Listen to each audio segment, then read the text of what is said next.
Welcome to the Global Game Jam 2021 NYU Game Center Best in Show Show. Best in Show Show. Best in show. We are here to show you the Wow. best games that came out of our NYU Game Center hub this year. I'm really excited. You guys excited? I'm so Yeah. excited. Some great games. We have a couple of our esteemed judges with us here to talk about the games as we're showing them. So we are very fortunate to be joined. I'm going to have them introduce themselves. Let's start with Jeff Southers. Introduce yourself.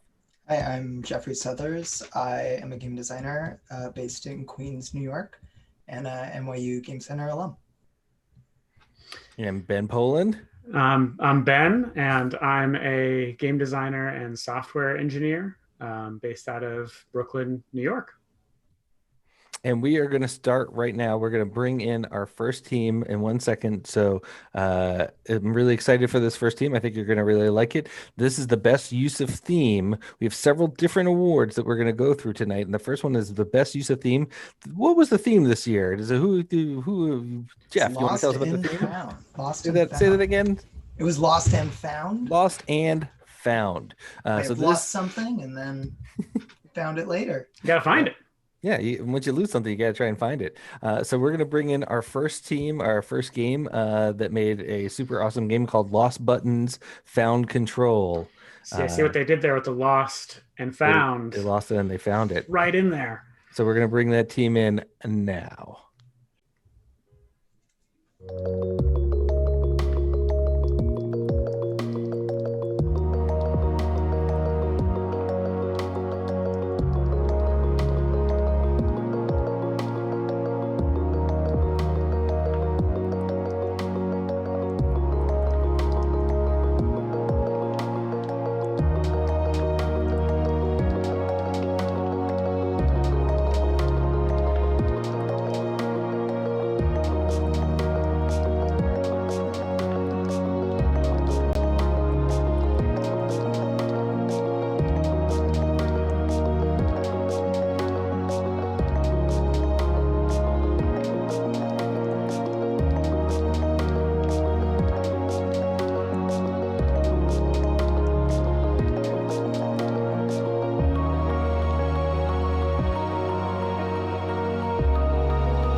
We are here with Lost Button Found Control, the winners of Best Use of Theme this year at the NYU Game Center Global Game Jam Hub.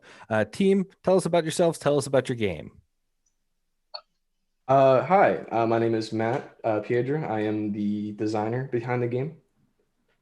I'm Robert. I'm a third year BFA here at NYU Game Center. I'm the programmer and the designer of the game. We also have Tim as our soundtrack composer for the game. Cool, welcome guys. Excellent. Yeah, thanks for being here. So we understand you have a video for us tonight? Yeah. Excellent stuff. Matt or Robert, can you walk us through a little bit of what Lost Buttons Found Control is? Yeah, so when the concept of Lost and Found came to us, we decided to connect that towards the player's control of the game itself. So we kind of made this concept where the player has lost all their buttons on their Game Boy, and in order to gain back those buttons to control the character even more ways, they have to play those mini games. And then by unlocking those buttons with the other mini games, they can go back to the previous ones they played before when they didn't have any to play it in a different way. And in order to basically win, you got to get all the controls back. So there are three games in Lost Buttons Found Control. There is an adventure game, sort of a top-down shooter, a like physics puzzler platformer game, and a infinite runner. Why did you choose those three games to be included in kind of this like as part of a set? Yeah, obviously this is a 2-day game jam. This is the 3 game type we can make from scratch in 3 days. Also, the most important thing is we wanted the game to feel different. As we are rooted, you are playing 3 different games, now 1 games that happen to have 3 parts. So we're having like the physics puzzle where the we make sure to get each game have different art style and each game have like different control. Also, each game's camera control differently. You know, from the physics puzzle, you have the camera learn from each levels, and from the jumping games, you just like camera just follows you, and this is like an infinite jumping game. So we rely on these things to make the game feel different. Right. That makes a lot of sense. Very cool. Yeah, definitely understandable that you were under so little time. How did you end up arriving at the idea of finding buttons for an old Game Boy? Where were your inspirations? I think for me, like, and this is kind of a personal story as well. I used to, growing up in middle school, I actually used to break a lot of my Game Boys and my DSs. So a lot of the buttons would not really work. And I kind of just thought of that kind of being like a really nice personal connection to me growing up. So I was just like, why not just kind of make that into a game? I love that. Yeah, thinking back to all those Game Boys that were lost along the way. So I understand that you guys met each other at the start of the Game Jam. What words of advice would you have to pass on to other teams of strangers who are coming together for a Game Jam in the future? I had no idea. Like, this is my first global Game Jam, and I just go in like blindly, and they have like chat rooms for different people just pitching ideas there, and Matt was there like talking to people about the lost control ideas, and we just add in, and we immediately start to make the games because just 2 days, and we did like the discussion a lot to like map out the whole game progression for which games you find which buttons, and we just immediately go into making games. I feel like for those short game jams, you just really make sure you have enough time there to make the actual game instead of just spending too much time talking. Yeah, So I'll go for it, Matt. Oh yeah, I was just gonna say just a quick thing as well. Just like be constantly open to flow in new changing ideas that help really the process grow. And also just communicate, because within those 48 hours, you only have so much you can actually do. So just communicate and be open. That's really it. Oh, yeah. Well, obviously, the design is flawless and the architecture is perfect. But what would you do differently were you to make Lost Buttons again? Yeah, definitely. The thing we don't have is clearly like a lot of polishing, but the most thing we lack, we want to have like something will make you lost the button. We were thinking about the boss in the end actually clashed on you in the real world in the beginning, that caused all the buttons to fall off your Game Boys. And as you're gaining back the button, there's a better animation and sequence as you just like all the particles just come together and they just form like the buttons on your Game Boy to reinforce the idea of the lost and found. Hopefully we'll also have like better ending with like the small surprise we prepared. Yeah, Yeah, that makes sense. Having an intro that sort of really introduces the concept, hammers it home with the buttons being kind of lost by the boss attacking the Game Boy. I really like Lost Buttons Found Control. I had a blast playing it. I remember the first time finding one of the buttons was a great little moment where I was like, oh, wait, I see what this game is doing. So I think you guys have done something really special here. Yeah, this is exactly what I talked to Matt. I say this game is going to be played by indie developers and students here, so they will instantly click when they find the first button and they are allowed to exit and go to the second game. This is just, they just figure out, that's how it works. This is the Metroidvania type game in the Game Boy. Yeah. You knew your audience. All right. Yeah. Well, we have to wrap up. Do you guys have any parting words? I mean, thank you, NYU Game Center, for teaching me how to make games. Matt just transferred here, so you will be teaching Matt how to make games in the future. Also, thank you for the judges for choosing us for the best team. Thank you very much. Guys. Thank you so much. Congratulations. Great job. Thank you. Yeah, really exciting. If you want to know more about the game, you can go to the Game Center website. We have all the award winners linked there, so you can find their game on the Global Game Jam website. I believe believe. Maybe there's a way to play it. Maybe they're going to keep working on it. I don't know. We'll see what the future is. But make sure that you follow up on the Game Center site for the award winners this year to find out more about all of our award winners and maybe even play them yourselves. So thank you, Matt and Robert. We are going to move on to the next game now. So stay tuned. We're going to come back with the winner for best visuals at this year's Global Game Jam at the NYU Game Center, Socky Day. So we'll be right back with that.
Welcome back to our stream. We're back with our next award winner, the winner for best visuals at this year's Global Game Jam at the NYU Game Center, Socky Day. Tell us a little bit about this beautiful game, Socky Day.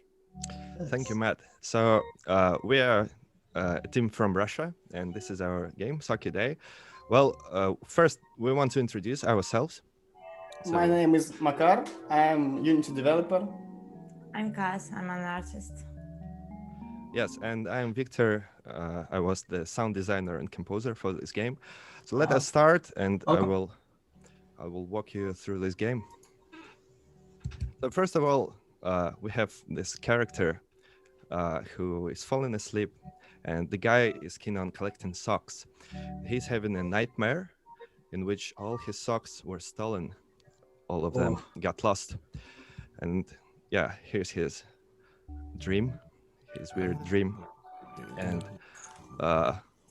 we are entering this dark room. We only have a torch, so we can move this spot of light around. And we should search for the lost socks. Well, the goal here is to collect pairs of socks. So each time you get a set of 2, you get points. So you move around this map, around this dark room, and explore different objects. Some socks are just hanging around. They're not inside any jar or chest. And here we go. So there's one danger though. There's a sock monster, the sock thief, which is waiting inside one of these objects. Our mission is to avoid it, because if we stumble upon it, it will like steal some of our socks that we're wearing right now, and it will also take some of the points that we get. So at the end of the game, we will have a lower score. And You can hear. Oh, Here we Yeah. go. Oh, there you go. very scary, right? So you can hear that as we approach the monster, the music gets more disturbing and more like rattling and trembling. So that's how we can locate the monster and avoid it. So I here, see. the round has finished, and we got 2 sets of socks. We got penalized 5 points for meeting the sock thief. And yeah, we can enter our name and get into the leaderboard. That was not the best attempt in this game, but still it was pretty good. And yeah, so here it is. We have around 90 seconds per round, and we are starting the second round now. So what Maybe. stands out to me most about Socky Day is its background.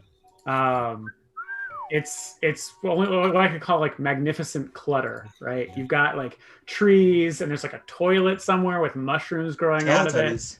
Teletubbies. They're terrifying Teletubbies. And so I'm curious about the composition of the background. Sort of what were the goals when you guys were designing like what the background should look like? And were there any tricks you guys came up with to accomplish those goals in your limited time? Well, so yeah, okay.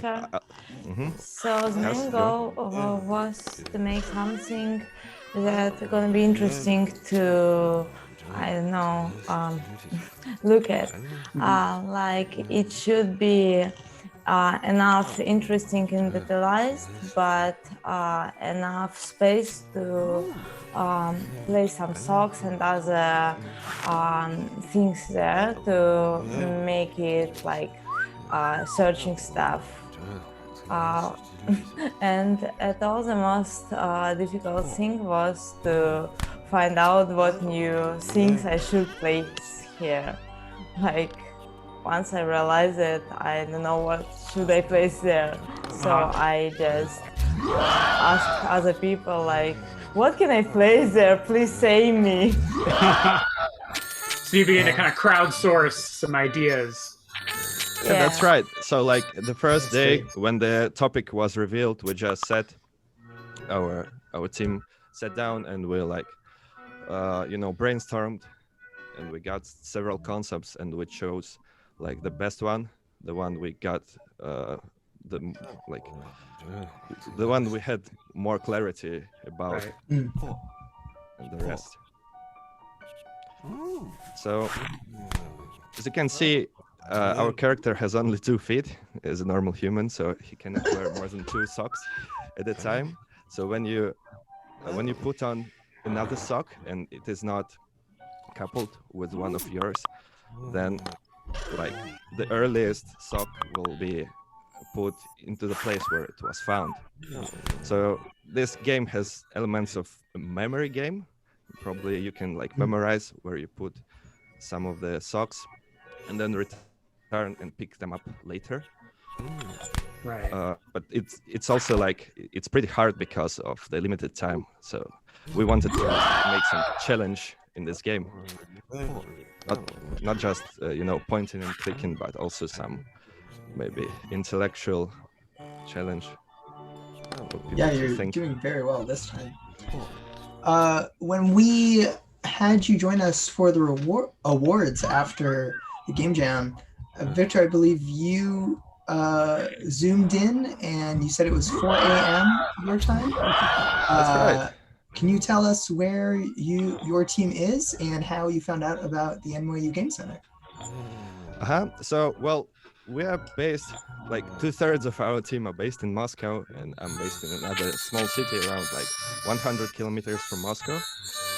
And well, the thing is, this year everything was online. Like I think all sites or most of sites in the world were holding online events. Oh, look, he's doing well in this round. Well, yeah. So this was like a huge opportunity, I guess, to make this game jam really international and join some sites abroad. Not leaving your living room, which is kind of interesting, I think, because this is our first like international experience. We participated in a game jam 2 years ago, and one of us participated 3 years ago. This is the first time this is really international for us. And what we liked about this New York location, New York game jam site, is that it was really well organized. First of all, like Discord channel and all the schedule. That's cool. And also, it has had a lot of participants, and I think like the more the merrier in this case. Mhm. There were a lot of good teams and cool games to play, and that's really nice when you can feel yourself as a part of this big hustle. And we're so glad that you were able to join us and present Socky Day. It's great to have you guys come in all the way from Moscow.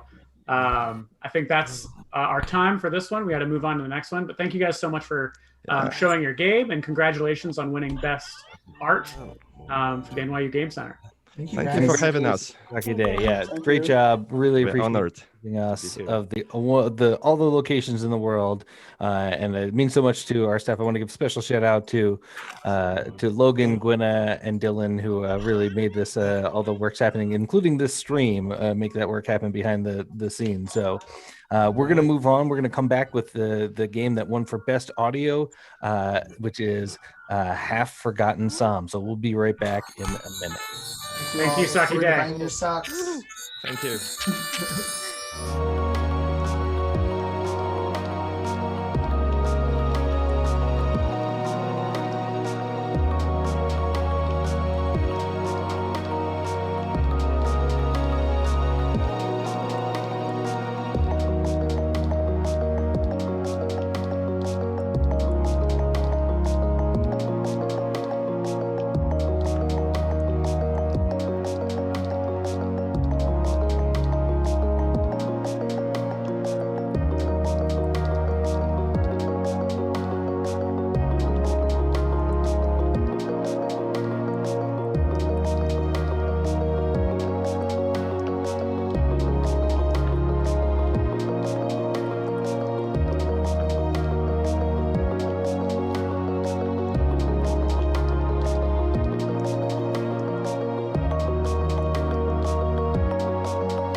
And we are back with the winner for Best Audio for the Global Game Jam 2021 at the NYU Game Center. Half Forgotten Psalms. Team, please introduce yourself and tell us about this beautiful sounding game. Hi guys. So I'm Cass. I was the programmer and did a lot of the game design. Everyone else? Yeah, I'm Flan. I did some character models and other environment art on the game.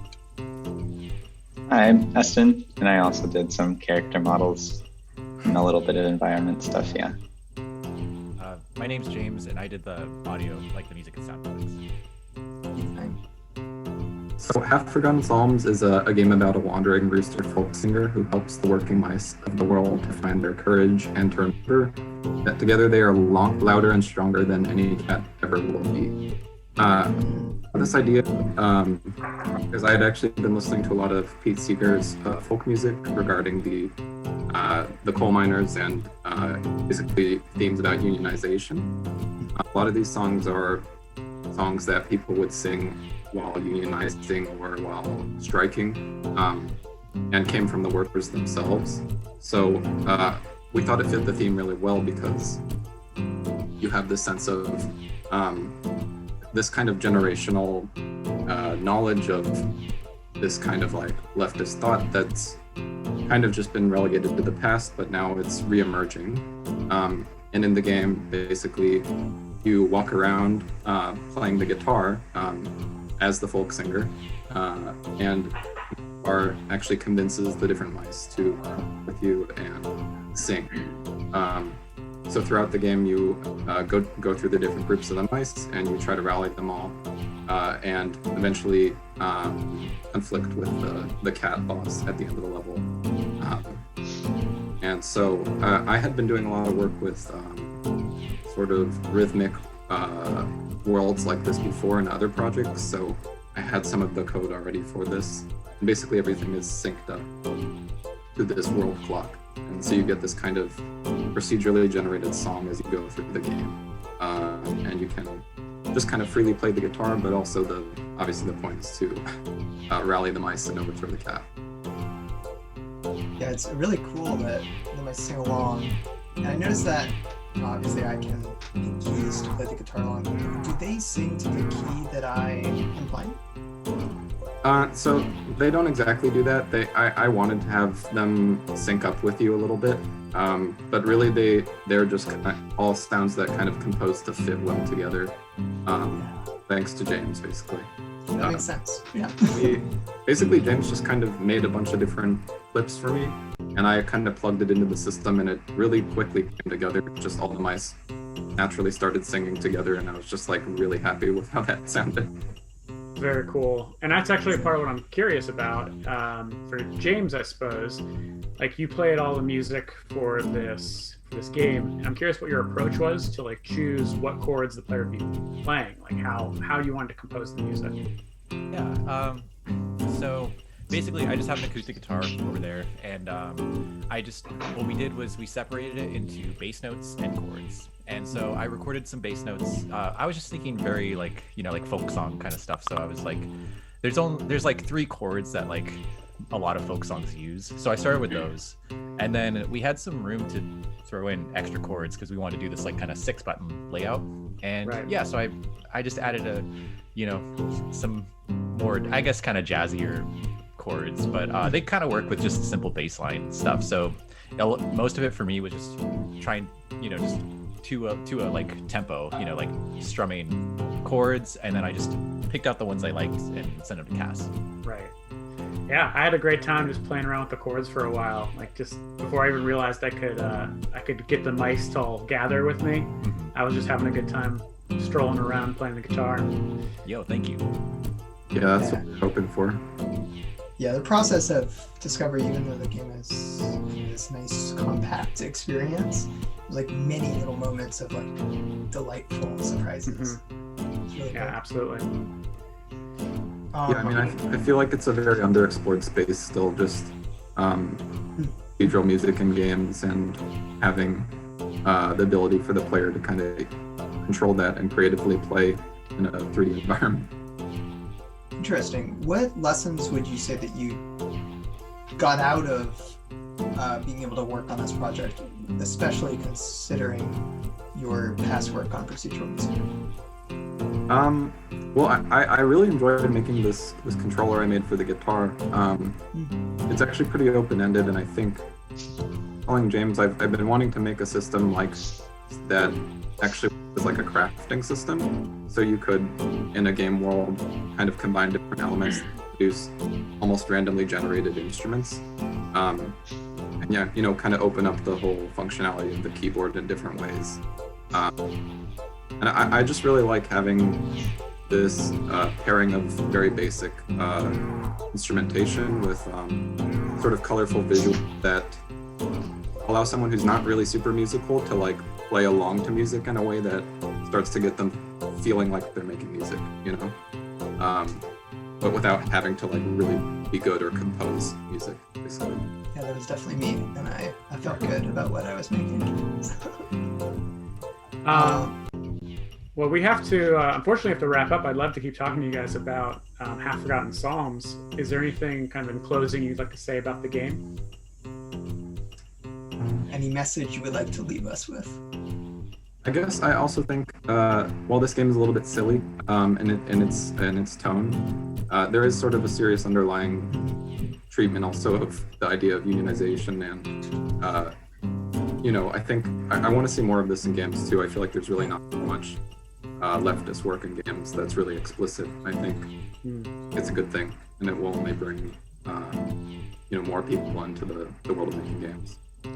That is great. Yeah, thank you so much for joining us, Team Half Forgotten Psalms, winner of Best Audio at the NYU Game Center Hub for the Global Game Jam 2021.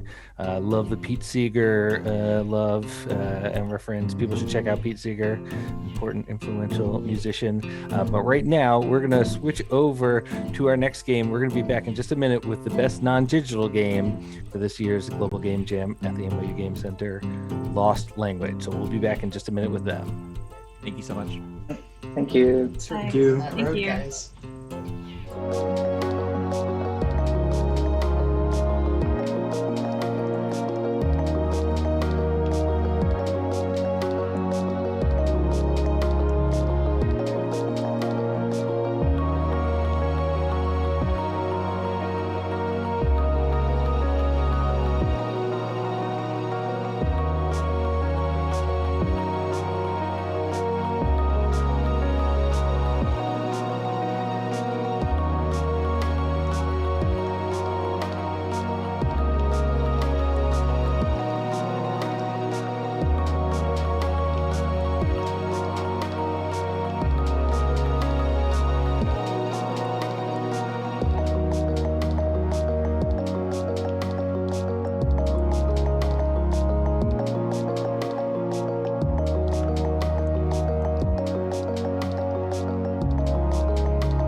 And we are back on the stream now with a very special game. The winner of the best non-digital at this year's Global Game Jam at the NYU Game Center, Lost Language. Lost Language team, can you please introduce yourselves and tell us a little bit about your cool game?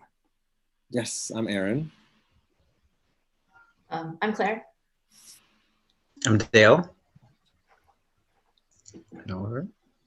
And Ethan's there somewhere. So yeah, this is the premise of this game is that language has been lost and you would need to find it. So each starting player has a very limited deck. So I have nature, we have concept and texture. And within each of these deck, you'll see my deck, yeah, there's only nature words and here only texture words. And so you have a very limited hand to begin with, only 2 cards. You have to use your sort of limited vocab to basically express complicated ideas. And as the game progresses, as you'll see, you sort of expand your language and find new words as the game goes.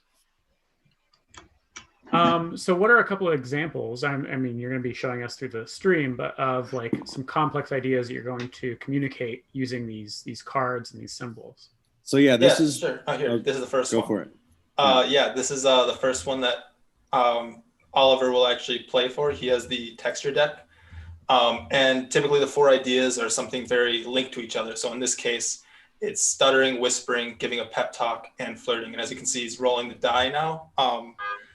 And basically all the players are trying to guess which of these 4 sort of nuanced ideas that he is specifically trying to communicate. I see. Given his limited language. So Oliver, why don't you play your cards down for what you think it could work? So while Oliver is playing, I'm curious to hear what your process was in developing this game. Many people make digital board games for a global game jam, but here you have used Tabletop Simulator to create a physical game. How much of your work did you do in Tabletop Simulator? How much of it was like sharing Google Docs? What was it like? Well, we started just in the Discord and on Google Docs, and also we used a lot of Google Sheets also to make lists of words that we thought might fit different categories. And we even within the first night we were playing out a round of the game actually just within the Discord chat with words to see how it was flowing. But by Saturday morning we were playing in Tabletop Simulator, and especially as a team all working remotely, it was really incredible to actually be sort of have the physicality of the cards, even if it was virtual, to be like, oh yeah, I see if you flip that, then that'll be a problem. Or, you know, how are we going to sort of move these collective cards through? Very Right. cool. All right, So- looks like everyone's guessed. Yep. So the center token is what the actual number answer is. So why don't you flip that over? And then the 2 guessers will flip. So Drat. So Okay, Aaron so- guessed 2, which was whispering, and Dale guessed 4, which was flirting. And the correct answer was flirting. So he put the words fine and smooth down, right? That was what he played to try to get across this idea. Yeah. Exactly, Okay. yeah. So now that that's happened, basically Oliver would return his 2 cards to his hand. And because Oliver was able to make Dale guess it, he gets to take one of Dale's cards. So he gets to take a concept card from Dale. And then, as you can see, Dale's already taken a texture card from Oliver's deck because he was able to guess Oliver's. So Dale just got the card round, and Oliver just got the card justice. And so as the game would continue, it would now be Dale's turn for a new card, which has 4 new options: winning a competition, choosing a career, learning to walk, and graduating college. And so Dale would now be the one who would. So that Right. exchange of cards is like the most exciting thing for me when I play. I was like, oh wow, this is amazing. Where did the inspiration come for that exchange of language? Yeah, I would say that's kind of like the main mechanism of like how the game operates, right? It's sort of like through dialogue and discourse, you like learn how other people talk, and you exchange ideas and vocab, and you know. So I think that's, as someone who's very interested in language and language games, I've, you know, it's really exciting to me that like sort of that the game mimics kind of like I guess what happens in real life. Yeah, there's a bit. transfer of knowledge happening. Yeah. As people are kind of coming together, and that's exactly what happens. That's very cool. And the winner at the end of 3 rounds, actually, their winning thing is to give a victory speech using the language that they've acquired, which incorporates cards from all the different decks that they've sort of learned from. That's I very love good. rituals like that. That's Yeah, incredible. I like that a lot. I'm curious, just in general, did you guys come to the Game Center, Global Game Jam, expecting to make a digital board game, or did you want to just, were you open to anything, and this kind of came together because these ideas, caught you? This was actually my first game jam, so I didn't have any expectations. Like, I'm a web developer, so I mean, I thought like I do something with websites, but we ended up just making a board game. I saw Aaron. I saw him in the Discord, like giving out ideas. I liked the idea, and I dropped in, and it sort of naturally just evolved into like everybody gave their ideas, and we saw it fit to have it be a card game. Yeah, like I think for me, like I usually was prone or expected to do like a coding, like a Unity game. And then I just saw like scrolling through all the Discord channels that like Dylan and Gwenna had set up, like that this lost language one came up, and it was this really interesting idea that Aaron had pitched. And I just was like, okay, like I want to see where this goes. And I just sort of like threw my ideas there, and then sort of over time, everybody sort of jumped on until we came to our team now. And I feel like we ended up like making something really good and work really well together. That's great. Well, I'm glad you all were able to find each other. We could probably talk to you about this game for hours, but I'd like we to have play. move on. Yeah, it's really great. Yeah, we'll set it up. Yeah, well, there's links in the chat now, and there's links to it on the NYU Game Center site. So please go check out this game. Thank you so much, Team Lost Language, with the best non-digital game, which not an easy thing to do, make a non-digital game right now. But yeah, really smart. Tabletop Simulators are a little shout out to Tabletop Sim. Great work by those people and helping people get their tabletop fixed during a pandemic. But right now we're gonna take a little break, and we're gonna come back with our winner for best game design and the Audience Choice Award, Cutoff. So we'll be back in just 1 minute with that game. Thank you so much, Lost Language. Thank you all. Great work. Thank you. Great job. Thank you.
And we are back with a dual award-winning game. This game, Cutoff, won not only the Best Game Design Award awarded by the judges, but also the Audience Choice Award awarded by all the participants in the jam. So Team Cutoff, why don't you introduce yourselves and tell us about your game? Thanks, Matt. I'm Connor. I'm Carson. And this is Cutoff. So Yeah. Carson, take it away. All right, so you can see you in the Cutoff, you are this little person here. You have a flashlight. Essentially, when you shine it around, it obviously, as light does, it reflects off of stuff and sort of casts these shadows around this area around you. We have these little dots here, which seem to sort of react to the light. We call them nodes. And essentially you have to turn on all the nodes to complete the level. So here, if I'm walking around, it's a little bit stumping because it's like, uh-oh, I can't turn on these both because the shadow gets cast like over here and it doesn't turn on. But wow, very smart. Very, very smart. You solved it. There you go. Actual That's five like head. Game over. I just, That's great. yeah. And as over time, the levels get a little more complex. We introduce, as you will later see, there's a darkness node, which reacts to darkness. Carson, Sorry. Just, a little foreshadowing. Whoa. Good pun. That's a nice little That's backup neat. there. There you go. Very cool. So guys, how did you get from the theme Lost and Found to Cutoff? That's a great question. Actually, the theme reveal video is really what sort of inspired the game. Just watching it, I think it did a good job because that's sort of how I pitched the original idea for the game, which was it's a bit different than what the game ended up being. Originally, you were supposed to shine your flashlight, same kind of deal, but you were supposed to use the shadows of the objects to sort of reveal the goal in the shadow.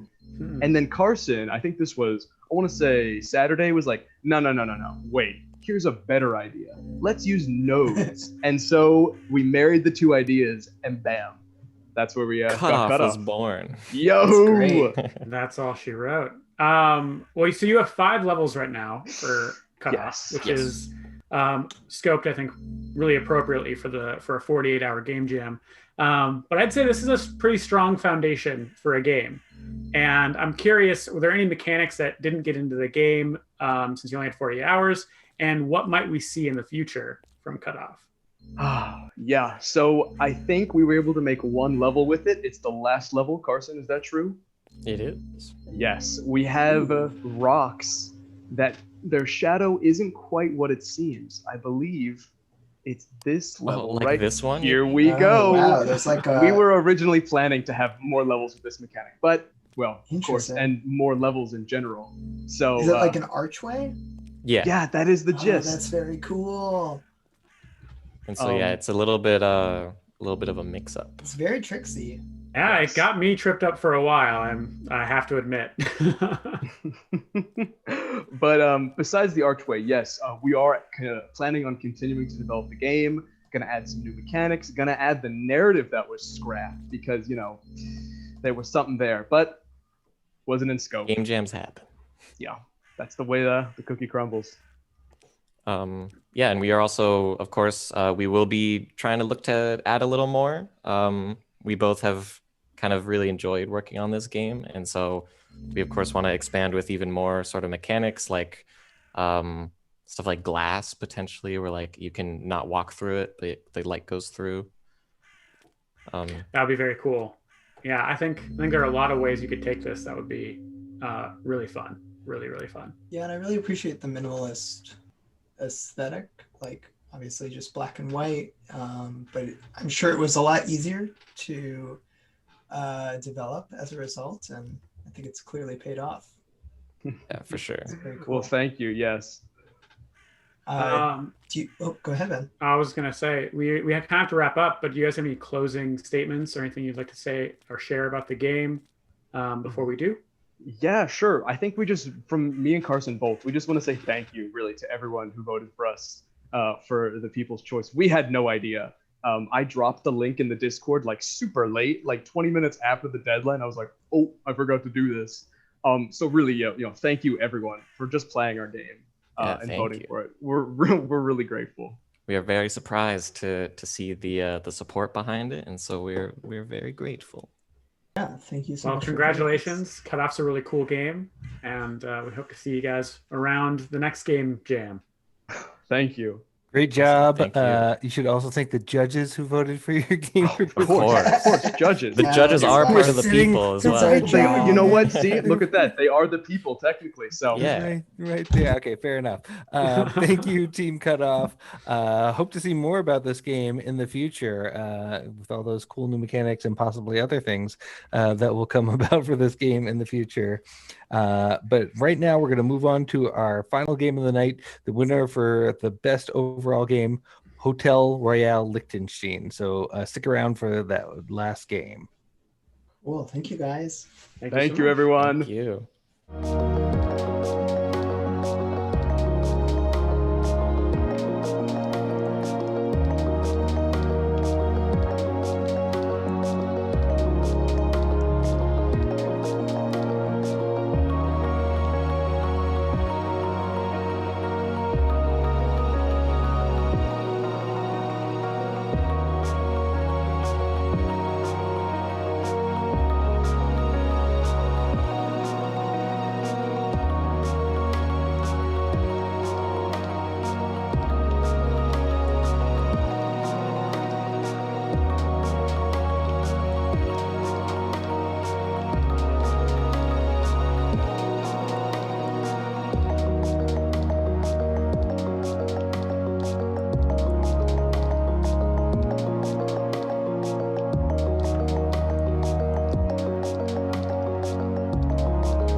And we are back with our final game of the night, the winner of the best overall game from the Global Game Jam 2021 at the NYU Game Center, Hotel Royale Liechtenstein. Team, tell us about yourselves and about your game. So hi everyone, so I'm Claire. I'm the writer of the team. Hi everyone, I'm Jamie. I'm responsible for the art in the game. Oh. Hi, I'm Xingyue. I'm the audio and sound for the team. I'm Zita. I do the programming. So the game.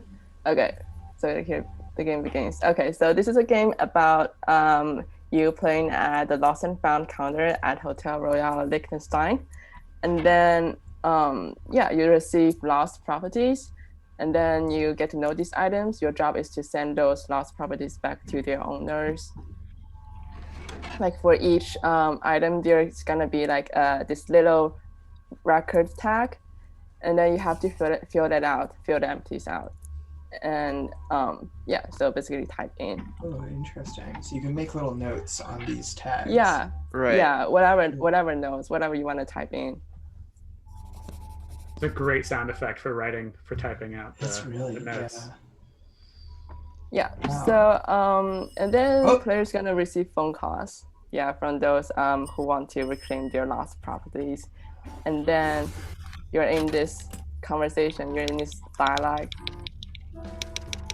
Then basically you get to know their requests, and then you get to know the items. And you have to meanwhile you can like check those tags to find the corresponding items, and in the end you can ask them questions about the items in case they're like they're gonna be cases like maybe two items that are very, very similar to each other, or sometimes the person on the other side of the phone like they could be a thief, right? And then And then meanwhile, you can also type in to I don't know, check your records or like make some adjustment. Right. I really appreciate that you've captured the attitude of this caller. Right, because like the nature of our like luxurious establishment, all of our customers are really eccentric people. Like I think like Claire did a really good job for like giving them a character, and like between the calls and the items, there's also like a plot line that you know you can follow. Ooh, that's very enticing. Yeah, it was cool to realize like that what was going on was there was something connected and a little bit to like kind of puzzle out, or a mystery going on. Some of the items I started to get were a little bit odd, and I was like, So one thing I was surprised by, like Hotel Liechtenstein is by no means like a short game. You only had 48 hours to finish it, and it's got a lot of writing, it's got a lot of art, and I'm curious, why do you guys think you were able to get so much done in such a short time? Ooh, I think like we didn't think that much during the planning phase. We came up with these ideas. Don't think. Right, yeah. Because like we kind of predicted that everybody would take the lost and found theme in a very philosophical way. There would be like conceptual stuff. So we said let's take it literally and let's just wing it. And like because we couldn't think of anything else. Right.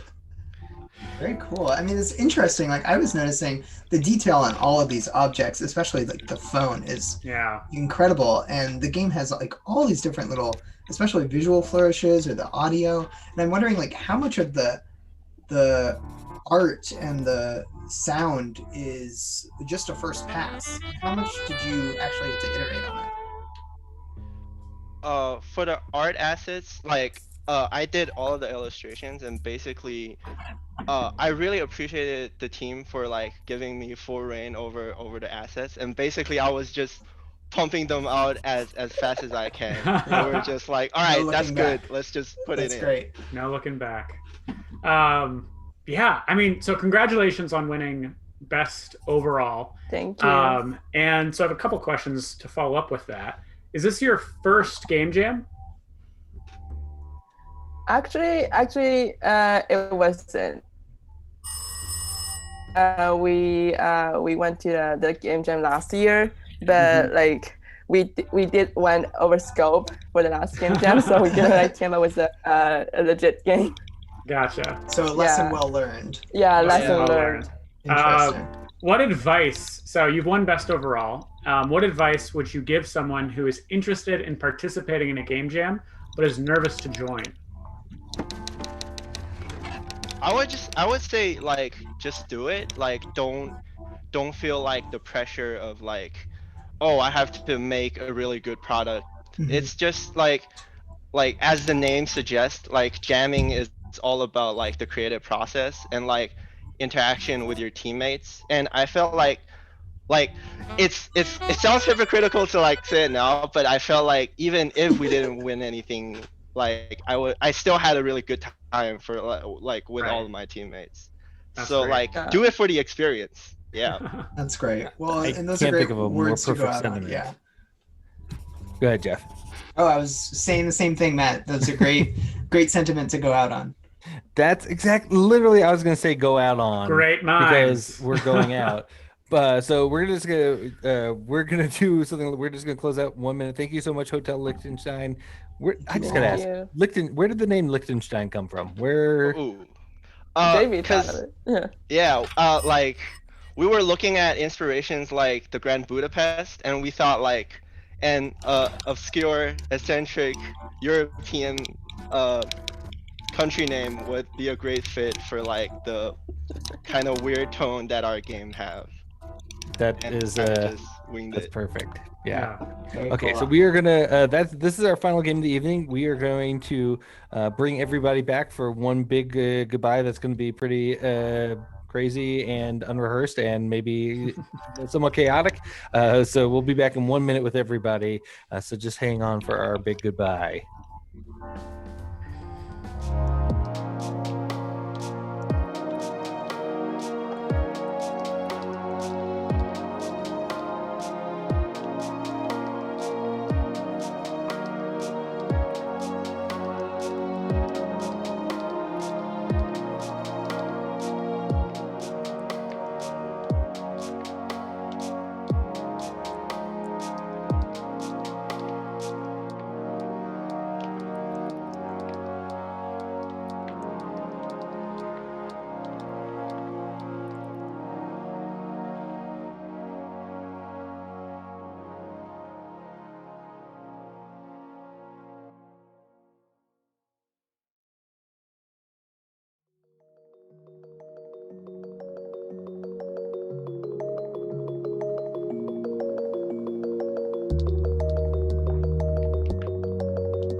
that is our show for today. Thank you so much for joining us. I really want to give a big thanks to all the judges who made this possible.